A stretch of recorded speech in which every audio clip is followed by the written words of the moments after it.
மனுஷனா பிறந்துட்டா கவலைகள் இல்லாம கிடையாது. எல்லா மனுஷங்களுக்கும் கவலைகள் பிரச்சனைகள் எல்லாமே இருக்கும். நம்ம அதையே நினைச்சிட்டே இருந்தோம் அப்படின்னா நம்மளால வாழ முடியாது. ஸோ இப்போ நாங்கள் போட்டிருக்கோம் பார்த்தீங்களா இந்த மேக்கப், இந்த மாதிரி நம்ம மனசுக்கு ஒரு மேக்கப் போட்டு வச்சுக்கிறோம். அந்த மேக்கப் வந்து இடத்துக்கு ஏற்ற மாதிரி மாத்திக்கிறோம். ஆமா, இப்போ நாங்கள் கராடத்துக்கு இவ்வளோ போட்டிருக்கோம் அப்படின்னா பகல்ல ஆட சொன்னாங்க அப்படின்னா நாங்கள் பகலுக்கு கொஞ்சம் கம்மியாக போடுவோம், கச்சேரிக்கு ஒரு மாதிரி போடுவோம், ஆடல் பாடல ஒரு மாதிரி போடுவாங்க. ஸோ எந்த இடத்துல நம்ம இருக்கிறோமோ அந்த இடத்துக்கு தகுந்த மாதிரி நம்மளை நம்மளே மாத்திக்கிறோம். என்ன அப்படி இல்லைன்னு இப்போ நம்மகிட்ட காசு பணம் நிறைய இருக்கு, நல்லா சாப்பிட்றோம், பிரியாணி சாப்பிட்றோம், நாளைக்கு காசு இல்லை எனக்கு பிரியாணி தான் வேணும்னு உட்காந்துட்டு இருக்கலாமா?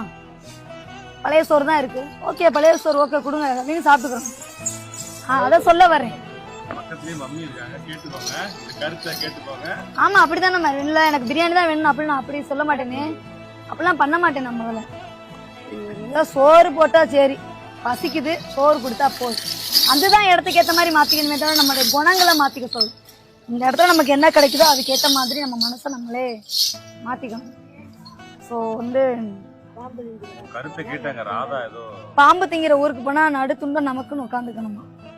நிறைய பேர் நம்மளை கஷ்டப்படுத்துறதுக்காகவே கிளம்பி வருவாங்க. அவங்க எல்லாம் வந்து நம்ம கண்டுக்க கூடாது, தட்டி விட்டு போயிட்டே இருக்கும்.